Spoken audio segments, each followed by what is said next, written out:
Selamat datang di channel YouTube Epping Indonesian Congregation at St. Albans, di Epping di kota Sydney, di Australia. Nama saya Pastor Kian Holik, pastor di Epic. Di channel ini Anda bisa mendengarkan khotbah-khotbah Alkitabiah berdasarkan Injil Yesus Kristus. Selamat menikmati dan jangan lupa untuk subscribe dan like channel ini. Tuhan memberkati. Apabila ada pertanyaan, silakan hubungi kami di IG atau di FB at epic.stalbans. Kiranya Tuhan memberkati. Selamat pagi, saudara-saudara. Kita senang sekali bisa berkumpul bersama-sama pada saat ini untuk melihat kembali dari kitab Roma. Kalau kalian pikir kapan Roma ini akan habis, kita sedang di tengah jalan, saudara-saudara. Oke, karena total pasal dari kitab Roma itu ada 16, dan kita sekarang di pasal yang ke-8, saudara-saudara. Saudara-saudara masih ingat apa yang terjadi minggu lalu? Mungkin saudara masih feeling farewell blues, begitu, oke? Dan mungkin masih teringat, aduh suaranya Julie masih ada di telinga saya, begitu ya. Atau mungkin Lea masih aktif, kok kayaknya Lea masih ada di tengah-tengah kita, begitu loh saudara-saudara. Mungkin masih ingat foto-fotonya, masih ingat suaranya, masih ingat kehadirannya, dan segalanya, saudara-saudara. Saudara-saudara, memang perpisahan itu susah, sulit, saudara-saudara. Dan kadangkala begitu sulit dan begitu lama sehingga kita merasa kebal. Saya sudah 20 tahun, saudara-saudara, melayani di dalam pelayanan seperti ini. Saya mungkin salah satu orang yang udah jadi kebal dengan perpisahan. Karena apa, saudara-saudara? Karena sesuatu yang kita bisa nikmati sekarang, ternyata 5 tahun lagi, 10 tahun lagi belum tentu kita bisa nikmati, saudara-saudara. Tapi mungkin ini adalah sebuah persiapan bagi kita nanti untuk berpisah untuk selamanya, saudara-saudara, dengan orang yang kita kasihi atau dengan orang yang kita cintai, saudara-saudara. Dan memang perpisahan yang ditakuti oleh manusia adalah perpisahan di dalam kematian. Itu no doubt, saudara-saudara. Banyak penelitian psikologi dari Amerika dan juga dari Australia, dari Sydney University salah satunya, yang pernah menulis mengapa manusia begitu takut pada yang namanya kematian. Dan itu adalah sesuatu yang disebut di dalam istilah psikologi yang bernama thanatophobia. Jadi ada beberapa hal yang menyebabkan thanatophobia, jadi thanatos itu adalah kematian, saudara-saudara. Yang pertama adalah fear of unknown, yang sering sekali disebut sebagai agoraphobia. Fear of unknown space, sesuatu yang tidak bisa kita kontrol, sesuatu yang kita tidak tahu. Ada juga fear of pain, saudara-saudara. Apakah itu penyakit, kanker, atau tabrakan, atau kecelakaan pesawat, dan lain sebagainya.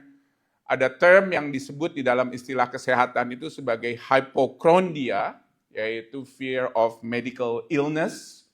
Jadi ada orang yang setiap saat itu periksa detak jantung, ada orang yang setiap saat itu periksa tekanan darah, denyut nadi, dan lain sebagainya. Ada juga orang yang takut kematian karena fear of judgment, saudara-saudara. Karena takut, nanti kalau misalnya bertemu dengan Tuhan, akan diapain kita? Apa yang akan diperiksa? Pertanggungan jawab apa? Nanti yang kita harus katakan kepada Tuhan, contohnya. Ada juga orang yang takut akan enclosed space, saudara-saudara, yang disebut sebagai claustrophobia. Tetapi fear of death ini seringkali membuat orang hidup dengan sebuah obsesi. Jadi ada yang hidup dengan obsesi misalnya seperti olahraga, saudara-saudara, ya, atau makan makanan yang sehat, contohnya. Atau mungkin cari hidup yang tenang, contohnya. Pindah ke desa, dan lain sebagainya, saudara-saudara. Supaya apa? Supaya hidupnya makin panjang, supaya hidupnya makin tenang, saudara-saudara. Tetapi di pihak lain, ada orang yang karena begitu sering melihat bagaimana perpisahan ini dan begitu mengalami banyak perpisahan ini, sehingga tidak peduli lagi kepada perpisahan tersebut. Ada orang yang tidak peduli kepada kematian, karena semua orang tuh akan mati juga pada akhirnya. Betul nggak maksudnya? Buat apa aku peduli lagi kepada kematian, karena tentunya ini adalah hal yang akan terjadi. Jadi, sebisa mungkin makan yang enak-enak, begitu ya. Sebisa mungkin nggak peduli kepada kesehatan. sebisa mungkin menikmati apa yang dunia tawarkan, saudara-saudara. Itu juga ada bahasa akademiknya, yang namanya hedon. Bukan, saudara, itu bukan bahasa akademik, oke? Itu adalah bahasa gaul tentunya, saudara-saudara. Oke? Nah, tetapi ada seorang yang pernah mengucapkan seperti ini. Dia namanya C.S. Lewis, saudara-saudara, ada di layar. Dia dari Inggris, dia pernah mengatakan seperti ini. There are only 3 things that we can do about death, kata dia. The first one itu apa? To desire it. The second one, to fear it. And the third one, to ignore it. Oke? Coba saudara lihat dari 3 kategori itu. Saudara ada di mana? Saudara ada di mana? Inilah dunia yang kita hidupi, saudara-saudara. Ada orang yang desire it, ada orang simply ignore it, dan juga ada orang yang not fear about that. Pertanyaannya ialah, bagaimana sikap orang Kristen seharusnya terhadap kematian? Nah, Rasul Paulus bicara mengenai hal ini di pasal yang ke-8, saudara-saudara, dari kitab Roma. Dan kitab Roma sejauh ini banyak bicara mengenai soal dosa. Dosa, saudara-saudara.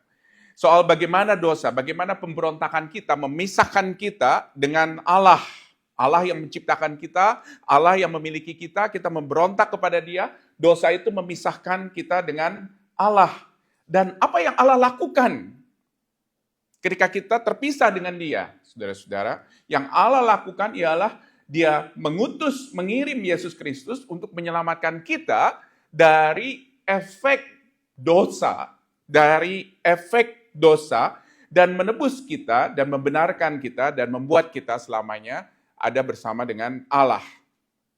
Tapi pertanyaannya ialah, Dia tidak menyelamatkan kita, rescue kita keluar, begitu ya, dari apa yang namanya dosa, atau apa yang namanya dunia yang berdosa. No, Dia tetap biarkan kita hidup di dalam dunia yang berdosa, seperti yang kita lihat di pasal 7 minggu lalu, dan kita melihat bagaimana akhirnya orang-orang Kristen itu hidup di dalam dunia yang berdosa, tetapi sudah dibenarkan oleh Allah. Pertanyaannya sekali lagi, karena apa yang menjadi efek dosa, yaitu kematian masih terus berlanjut di dalam kehidupan kita, pertanyaannya ialah bagaimana kita sebagai umat percaya menghadapi maut yang tidak dapat kita hindari.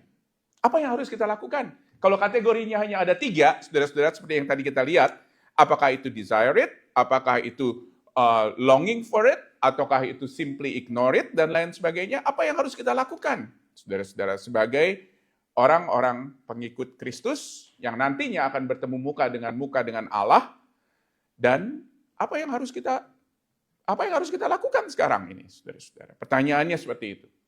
Oke?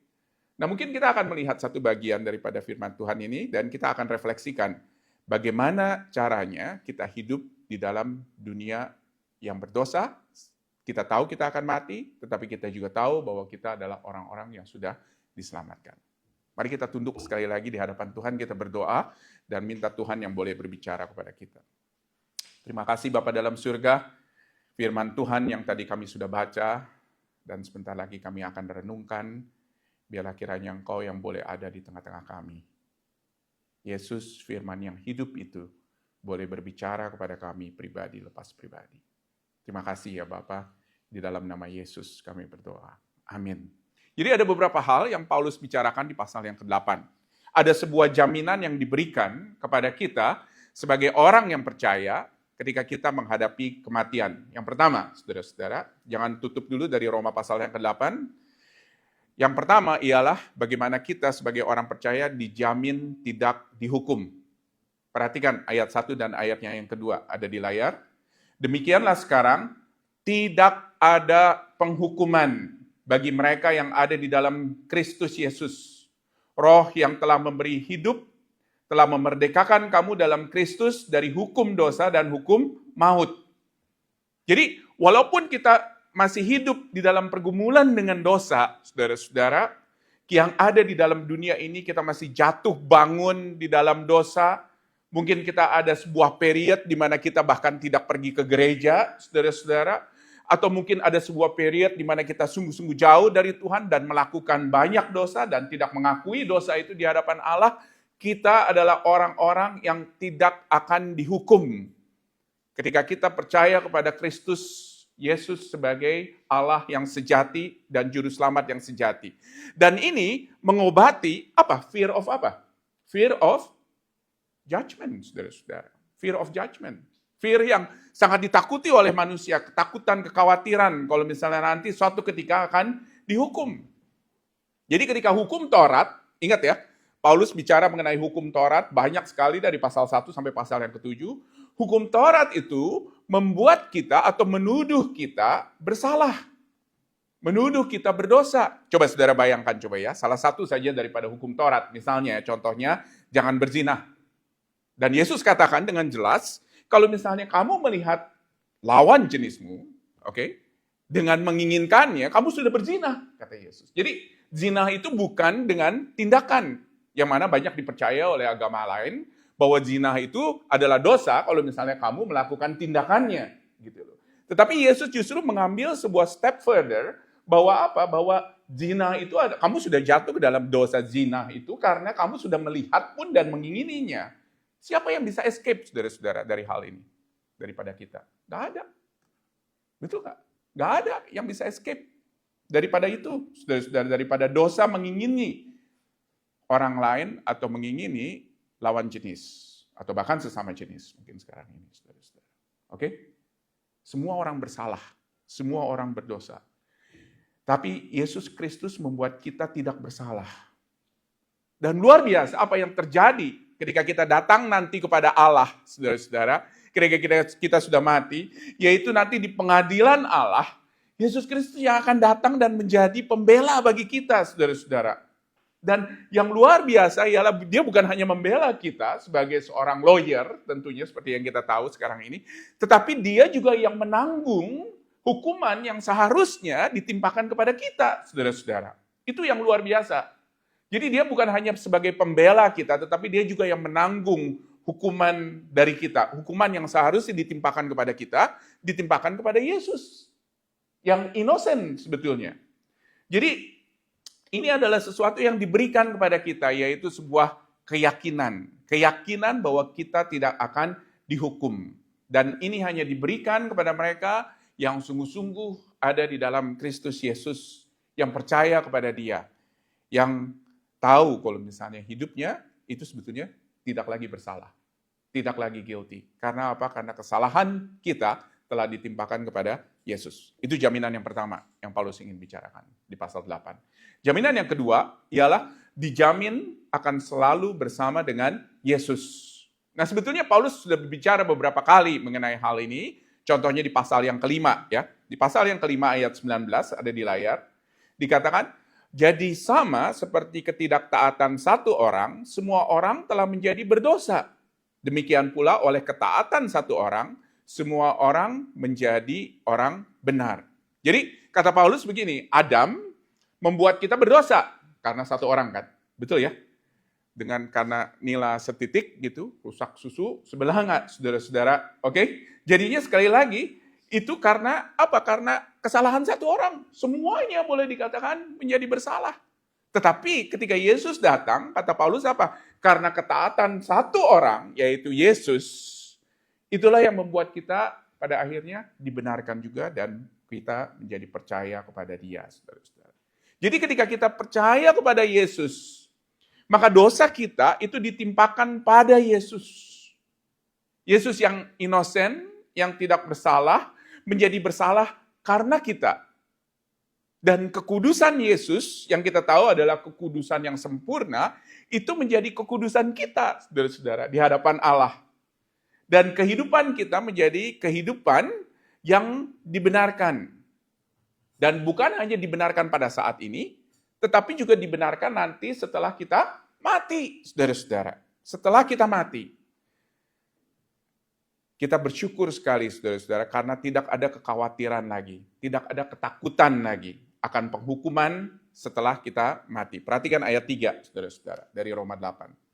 Sebab apa yang tidak mungkin dilakukan oleh hukum Taurat, karena tak berdaya oleh daging, telah dilakukan oleh Allah dengan jalan mengutus anaknya sendiri dalam daging yang serupa dengan daging, yang dikuasai dosa karena dosa, Ia telah menjatuhkan hukuman atas dosa di dalam daging, supaya tuntutan hukum Taurat digenapi di dalam Dia yang tidak hidup menurut daging, tetapi menurut roh.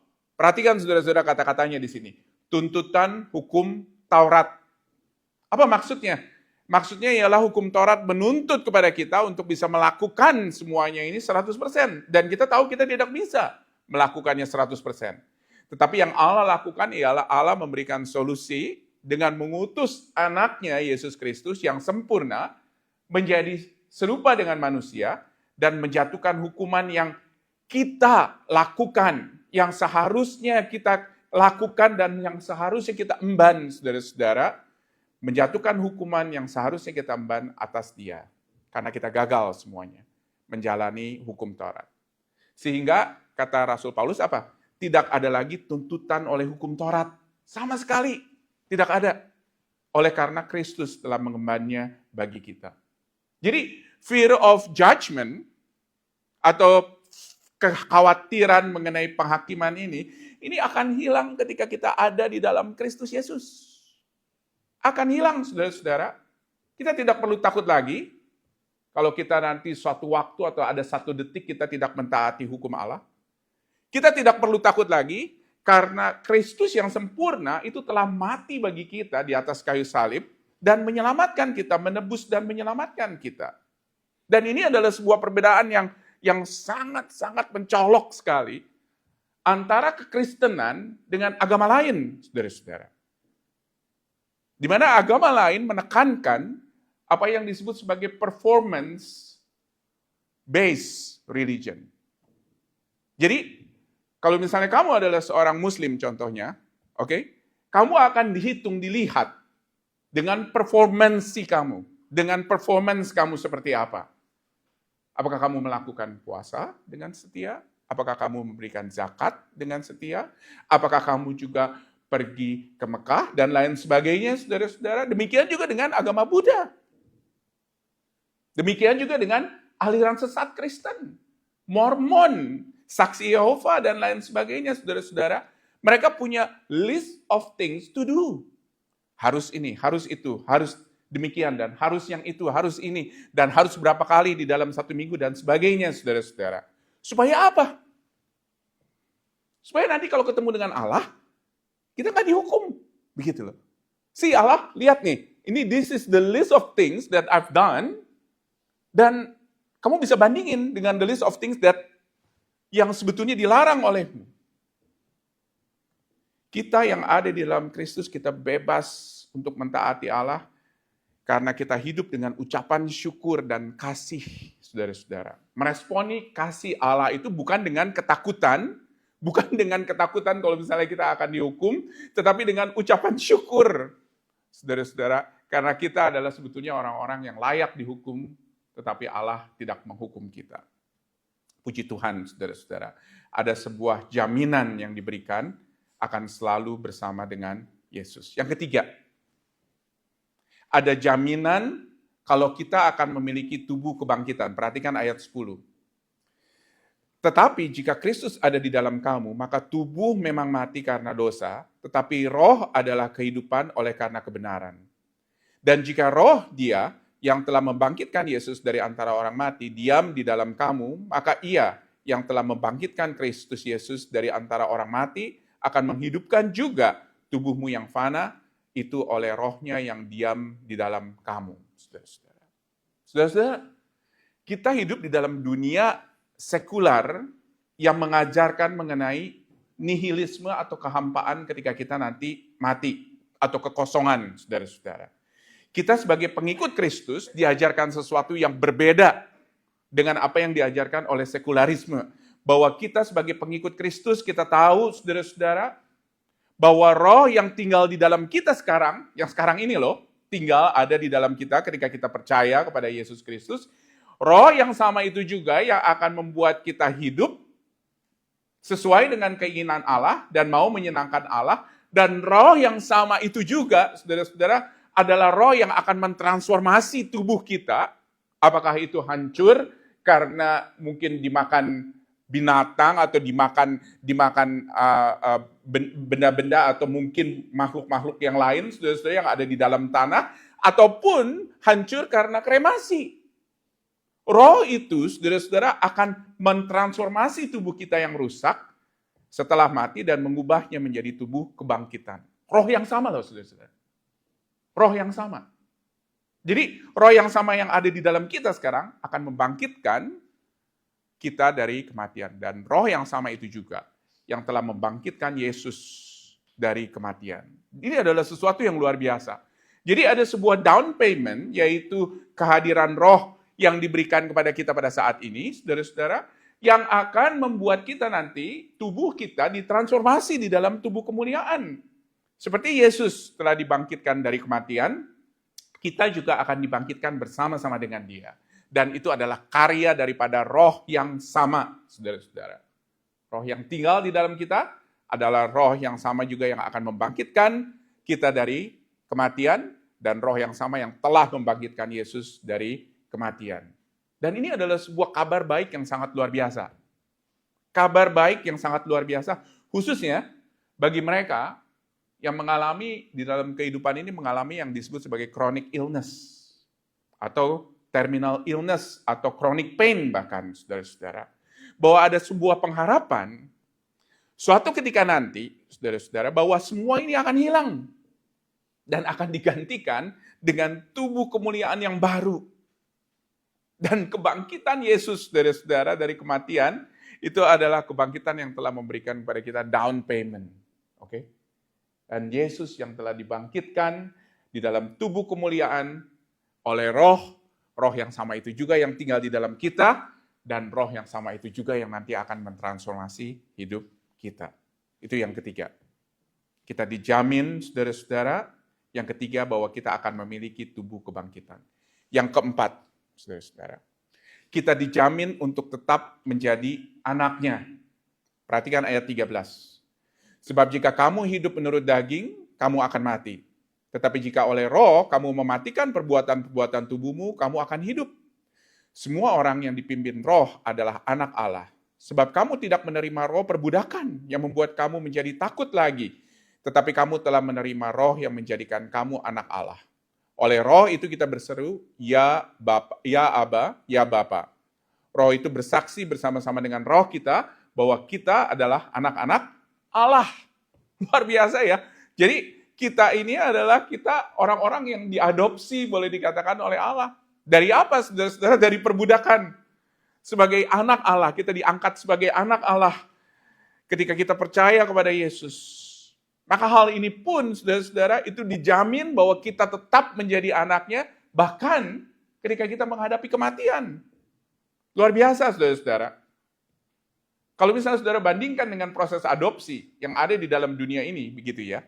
Rata-rata kalau misalnya orang itu sudah mati, saudara-saudara, biasanya yang menjadi hak dia itu pun menjadi hilang. Apalagi kalau dia tidak mempunyai keturunan tentunya, saudara-saudara. Jadi proses adopsi atau keuntungan adopsi itu hilang, saudara-saudara, ketika seorang itu menjadi atau seorang itu mati. Tetapi ini sesuatu yang luar biasa terjadi kepada kita di dalam Kristus. Bahwa roh Allah yang tinggal di dalam kita, dan ketika kita mencoba hidup selaras, seturut dengan tuntunan roh, seperti ada yang di ayat 13, dan inilah dia, saudara-saudara, roh yang akan membuat kita yakin kalau kita adalah anak-anak Allah. Karena kita hidup dituntun oleh roh. Perhatikan ayat 14. Oleh karena itu kita tidak perlu takut lagi di ayatnya yang ke-15. Kita tidak perlu takut akan kematian, atau penghakiman, atau apapun yang akan memisahkan kita. Jadi dengan kata lain apa, saudara-saudara? Ada kepastian, ada permanensi. Dan ini kita bisa lihat juga beberapa bagian di bagian akhir di pasal 8, saudara-saudara. Perhatikan ayat 29. Sebab semua yang telah dipilihnya dari semula, mereka juga ditentukannya dari semula untuk menjadi serupa dengan gambaran anaknya, supaya ia anaknya itu menjadi yang sulung di antara banyak saudara. Dan mereka yang ditentukannya dari semula, mereka itu juga yang dipanggilnya, dan mereka yang dipanggilnya itu juga adalah mereka yang dibenarkannya, dan mereka yang dibenarkannya, mereka itu juga dimuliakannya. Perhatikan saudara-saudara di sini. Pemilihan Allah itu sifatnya permanen. Ya. Pemilihan Allah itu sifatnya permanen. Ketika kita sungguh-sungguh percaya kepada Yesus sebagai Tuhan dan Juru Selamat, kita semua diberikan PR. PR kerajaan surga. Dan PR itu karena sifatnya permanen, itu tidak akan pernah bisa dicabut, saudara-saudara. Tidak akan pernah bisa dicabut. Tanpa ada resiko, tanpa ada ketakutan, kalau misalnya PR kita suatu waktu itu akan dicabut. Diberikan kepada kita sebagai sebuah hadiah. Bukan karena kita layak. Kalau di Australia, saudara dikasih PR mungkin karena saudara layak. Punya pendidikan, punya kemampuan bahasa, disponsori oleh perusahaan, dan lain sebagainya. No, kita nggak ada orang yang layak sama sekali di hadapan Allah, saudara-saudara, untuk menerima PR kerajaan surga. Diberikan kepada kita sebuah hadiah, sebagai sebuah hadiah. Dan ketika PR itu diberikan kepada kita, ketika kita percaya, kita bisa menikmati hubungan yang intim dengan Allah Bapa dan anaknya, dan kita bisa hidup dengan confident, kata Rasul Paulus. Memanggil Allah Bapa, yaitu sebagai ya Aba, ya Bapa, di ayatnya yang ke-15. Saudara, picture speaks 1,000 words, betul nggak? Saudara pernah lihat picture ini, gambar ini? Ini siapa?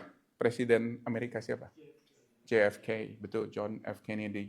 Dia ketika menjadi presiden masih sangat muda sekali, saudara-saudara. Oke? Dan ini adalah foto John F. Kennedy bersama dengan anaknya, John F. Kennedy Jr. Kalau saudara bingung begitu ya, mau kasih nama apa untuk anak saudara nanti, silakan namain Joshua Jr. begitu atau apa yang lain. Saudara bisa lihat anaknya lagi main di mana? Ini di Oval Office, saudara. Di White House. Anaknya lagi main di bawah ruang kerja atau di bawah meja kerja dari John F. Kennedy. Begitu intim. Gak merasa bersalah. Dan gak merasa bahwa ada sebuah gap antara dia dengan the most powerful person in the world. Luar biasa, saudara-saudara. Panggilan Bapa ialah panggilan yang begitu intim, yang diberikan kepada kita sebagai pengikut Kristus, dan itu adalah sebuah keistimewaan. Untuk kita bisa memanggil kepada Allah sebagai Bapa. Itu adalah panggilan yang akrab. Oleh karena itu nanti ketika kita ucapkan doa Bapa kami, saudara ingat hal ini adalah panggilan yang sangat akrab sekali, dan bahkan ketika kita, kata Rasul Paulus di pasal 8, ketika kita nggak bisa berkata-kata kepada Allah Bapa kita, karena satu dan lain hal, Roh yang tinggal di dalam kita itu memampukan kita untuk bisa berkata-kata di dalam keintiman tersebut. Perhatikan ayat 26. Demikian juga Roh membantu kita di dalam kelemahan kita, sebab kita tidak tahu bagaimana seharusnya kita berdoa. Tetapi Roh sendiri berdoa untuk kita kepada Allah dengan keluhan-keluhan yang tidak terucapkan. Kita dapat memanggil kepada Bapa di dalam keintiman itu, saudara-saudara, baik dengan kata-kata maupun juga tidak dengan kata-kata, saudara-saudara. Karena kita nggak tahu harus berkata apa-apa mungkin di dalam keadaan yang kita alami.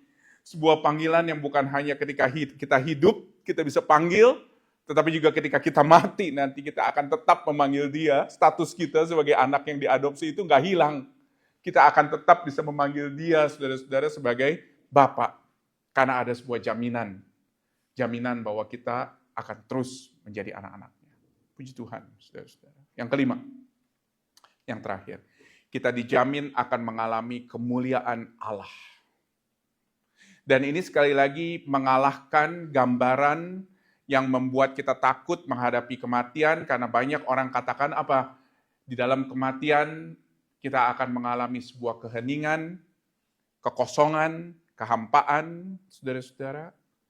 Karena apa? Karena Rasul Paulus tulis di sini, di ayat 18. Sebab aku yakin bahwa penderitaan zaman sekarang ini tidak bisa dibandingkan dengan kemuliaan yang akan dinyatakan kepada kita. Sebab dengan sangat rindu seluruh makhluk menantikan saat anak-anak Allah dinyatakan. Keadaan kita sekarang nggak bisa dibandingkan dengan apa yang akan Tuhan nanti berikan. Saat sekarang semuanya itu akan rusak, semuanya itu akan berantakan, saudara-saudara. Apa yang kita punya sekarang ini yang saudara pikir ini perfect, mungkin begitu ya. Semua itu akan rusak, akan berantakan. Saudara-saudara, tubuh kita akan rusak, dan dunia pun juga akan semakin rusak. Lihat ayat 22. Sebab kita tahu bahwa sekarang segala makhluk sama-sama mengeluh, sama-sama merasa sakit bersalin. Segala makhluk, termasuk juga manusia. Dimanapun juga manusia itu hidup, saudara-saudara. Saudara pernah mungkin mengalami atau dikomentari oleh orang-orang di Indonesia, mungkin saudara foto di Sydney dengan langit yang biru, begitu ya, dengan air yang warnanya biru dan lain sebagainya. Mungkin saudara pernah dengar foto atau komentar foto dari orang-orang di Indonesia yang mengatakan bahwa, wah, hidupmu bahagia ya, langitnya biru, katanya. Kalau di Jakarta langitnya butek, saudara-saudara. Oke. Mungkin belum pernah aja pergi ke Sumba, ke Papua, di mana langitnya juga biru juga, saudara-saudara. Oke. Tetapi mungkin ada banyak orang yang pernah berkomentar seperti itu. Kamu sudah bahagia ya? Ada atau tinggal di negara seperti itu, di mana langitnya biru, bisa melihat langit, saudara-saudara.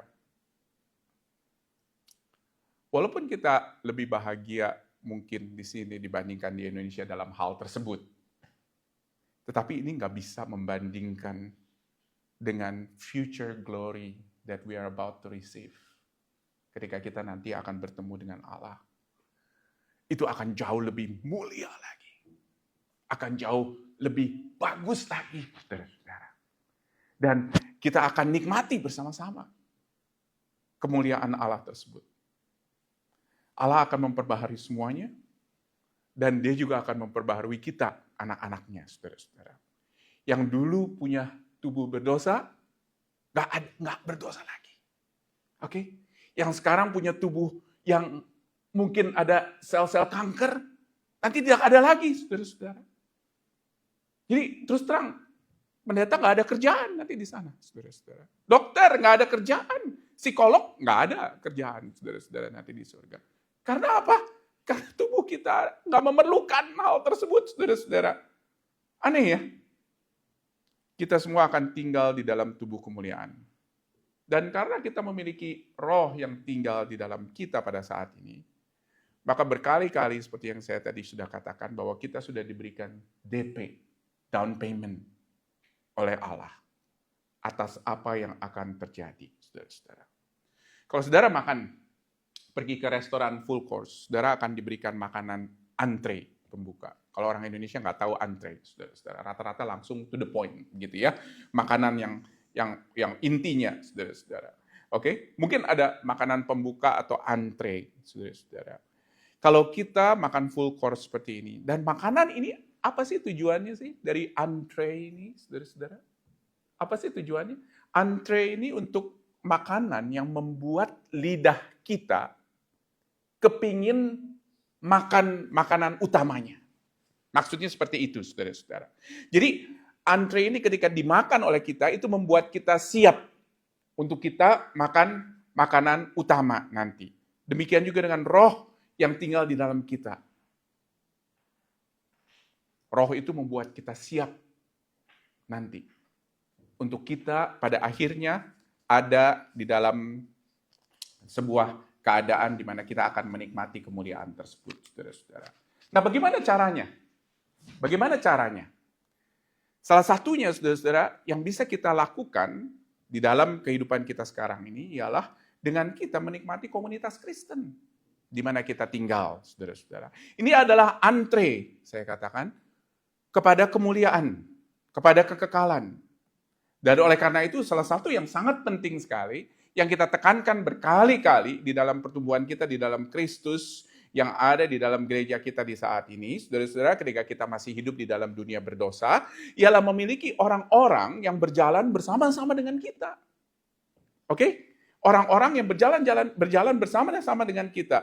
Dan saudara-saudara, menarik sekali kalau misalnya saudara melihat bahwa orang-orang ini bukan hanya orang-orang yang ada di dalam gereja, tetapi khususnya orang-orang yang ada di dalam kelompok kecil. Jadi saudara-saudara, persekutuan saudara dengan saudara-saudari seiman yang ada di dalam Kristus, yang ada di dalam kelompok besar maupun juga yang ada di dalam kelompok kecil, itu akan menjadi sebuah katalis untuk kita hidup di dalam kekekalan nanti. Katalis untuk pertumbuhan kita, saudara-saudara. Dan di sini kita bisa merasakan, kita bisa mengalami, bergumul untuk hidup memuliakan Allah di dalam dunia yang berdosa. Dan bersama kita akan dengan sabar menanti, saudara-saudara, saat di mana kita tidak lagi mengalami penderitaan dosa yang terus mengekang kita, tetapi hidup bebas untuk memuliakan, untuk meninggikan Allah di dalam kehidupan kita. Perhatikan ayat 23. Dan bukan hanya mereka saja, tetapi kita yang telah menerima karunia sulung roh, kita juga mengeluh dalam hati kita sambil menantikan pengangkatan sebagai anak, yaitu pembebasan tubuh kita. Sebab kita diselamatkan dalam pengharapan, tetapi pengharapan yang kita lihat bukan pengharapan lagi, pengharapan yang dilihat bukan pengharapan lagi, tetapi bagaimana orang masih mengharapkan apa yang dilihatnya. Tetapi jika kita mengharapkan apa yang tidak kita lihat, kita akan menantikannya dengan tekun. Kita akan sama-sama mengeluh, kita akan sama-sama bergumul, walaupun kita sudah diselamatkan, kita masih berdosa, tetapi kita punya pengharapan, kata Rasul Paulus. Dan kita akan menantinya bersama-sama dengan tekun di dalam apa, saudara-saudara? Di dalam komunitas orang percaya. Kenapa kita yakin akan 5 jaminan ini? Bukan karena saya yang ngomong loh, saudara-saudara. Bukan karena pendeta lain ngomong, tetapi semata-mata adalah karena firman Tuhan yang dikonfirmasi oleh roh yang tinggal di dalam kita, saudara-saudara. Oleh karena itu perubahan radikal harus dialami oleh semua pengikut Kristus. Dan perubahan radikal itu adalah sebuah mujizat yang terjadi di dalam kehidupan kita, saudara-saudara. Ketika kita percaya pertama kali datang kepada Allah dan mengatakan kepada Dia bahwa, Tuhan, aku adalah orang berdosa, Tuhan, aku memerlukan Engkau, aku tidak layak di hadapan-Mu, aku memerlukan Roh-Mu ya Tuhan, yang membuat aku dapat memanggil Engkau Bapa, dan aku membutuhkan anak-Mu, Yesus Kristus, yang telah mati di atas kayu salib, menebus, menyelamatkan aku, menghapus semua dosa-dosaku, saudara-saudara. Buat kita yang tidak yakin, kalau roh itu tinggal di dalam kita atau tidak, saudara-saudara, kita harus datang kepada Allah dan berkata kepada Dia, Tuhan, terima kasih. Engkau telah mengutus Yesus Kristus untuk datang ke dalam dunia. Dan aku kepingin Tuhan untuk membuat Dia menjadi Tuhan dan Juru Selamat, bukan hanya di dalam gerejaku, bukan hanya di dalam keluargaku, tetapi juga di dalam pribadi masing-masing. Kalau misalnya kalian belum pernah datang kepada Dia dan mengaku kalau misalnya Yesus Kristus adalah Tuhan dan Juru Selamat, mungkin waktunya sekarang untuk kalian datang kepada Dia dan untuk mengakuinya, saudara-saudara. Dia memberikan jaminan itu kepada kita. Dia memberikan kepada kita sebuah guarantee, warranty untuk kita hidup terus di dalam Dia. Sehingga kata Rasul Paulus apa? Di ayat 38 dan 39, guarantee itu, jaminan itu, saudara-saudara, membuat apa? Membuat dia yakin bahwa baik maut maupun hidup, baik malaikat-malaikat maupun pemerintah-pemerintah, baik yang ada sekarang maupun yang akan datang, atau kuasa-kuasa, baik yang ada di atas maupun di bawah, atau segala makhluk lain, tidak akan dapat memisahkan kita dari kasih Allah yang ada di dalam Kristus Yesus Tuhan kita. Bisa nggak saudara bicara dengan yakin bahwa ada jaminan keselamatan dan jaminan hidup bersama dengan Allah di dalam kehidupan sekarang dan di dalam kehidupan nanti? Biarlah kiranya firman Tuhan boleh terus berbicara kepada kita. Mari kita berdoa, saudara-saudara. Terima kasih Bapa dalam surga, buat firman-Mu yang boleh kami baca dan kami renungkan. Terus Tuhan berbicara kepada kami ya Bapa, sehingga kami boleh sekali lagi mengenal apa yang menjadi jaminan yang kami miliki ketika kami percaya kepada Engkau. Tuhan tolong kami ya Bapa, bagian dari firman Tuhan ini mungkin begitu kompleks, begitu sulit untuk kami mengerti. Tuhan tolong kami, buat kami sehingga kami boleh mengerti ya Bapa, dan boleh kami untuk meresponi dengan tepat sesuai dengan apa yang Engkau mau. Bagi kami yang belum pernah mengenal Yesus sebagai Tuhan dan Juru Selamat kami, mungkin ini waktunya, ini saatnya untuk kami boleh datang dan mengakuinya. Mungkin iman percaya kami hanyalah sekedar iman percaya dari keluarga kami, dari gereja kami, dari tradisi kami, sehingga kami belum pernah ya Tuhan menyatakan, ya Tuhan, aku percaya kepada Yesus, dan aku menginginkan Roh-Mu untuk tinggal di dalam hatiku untuk selama-lamanya.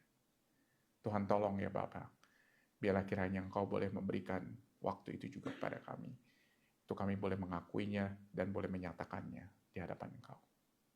Terima kasih Bapak sekali lagi. Biarlah kiranya jaminan itu memberikan kekuatan, memberikan kepastian di dalam hidup kami, di dalam hubungan kami dengan Engkau. Ketika kami masih hidup di dalam dunia yang berdosa. Di dalam nama Yesus kami bersyukur dan berdoa. Amin.